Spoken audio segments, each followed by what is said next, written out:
Salut à tous chers amis, je suis Ribaros Wadjenokam, juriste en droit du travail.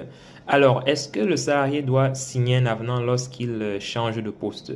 Voilà une question qui m'a été posée comme toujours par l'un d'entre vous et sur laquelle nous allons essayer d'apporter autant que faire se peut des éléments de réponse appropriés. Mais avant d'entrer dans le développement justement des éléments de réponse, je vous invite les amis, chers amis, à vous abonner à cette chaîne, à partager les vidéos que nous faisons ici et surtout à poser en commentaire ou à laisser en commentaire les éléments ou les sujets sur lesquels vous aimeriez que l'on revienne dans le cadre de nos prochaines vidéos. Cela dit, alors, est-ce que le salarié doit signer un avenant chaque fois qu'il change de poste? La réponse à cette question est bien évidemment oui. Il est nécessaire, il est même indispensable et recommandé pour le salarié qui souhaite changer de poste, justement de rédiger, de signer un avenant pour la nouvelle fonction qu'il est amené à occuper. Vous savez, parfois, le salarié, il travaille bien au sein de l'entreprise et l'employeur, étant content du travail du salarié, décide de faire une promotion à ce salarié-là, de le promouvoir à un poste un peu plus important. Dans ce cas, dans la pratique, normalement, il faut proposer au salarié un avenant qui, effectivement, fixe voilà le nouveau poste du salarié ainsi que sa nouvelle classification au sein de l'entreprise.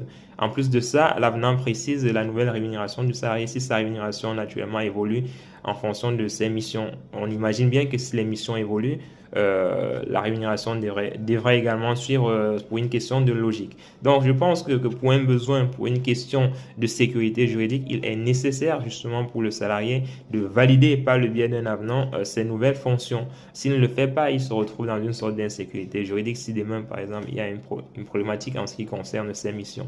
Donc, il est toujours nécessaire justement de signer cet avenant-là qui vient fixer comme ça vos nouvelles missions, qui vient décrypter et présenter les nouvelles missions que vous serez amené à réaliser dans le cadre de votre nouveau poste issu de la nouvelle promotion.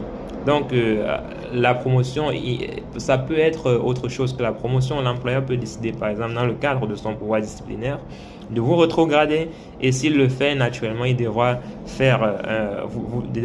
vous faire signer un avenant à votre contrat de travail qui vous amène à occuper un poste inférieur au poste que vous occupiez jusqu'ici au sein de l'entreprise. Dans ce cas, il faut justement signer cet avenant-là.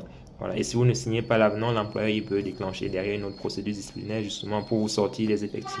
Voilà. J'espère que c'est clair pour vous les amis. Comme toujours, n'hésitez pas à commenter, à partager et surtout à vous abonner à notre chaîne pour ne rien rater de l'actualité juridique et sociale que nous développons ici et pour ne rien rater des thématiques ainsi que des vidéos et lives que nous faisons.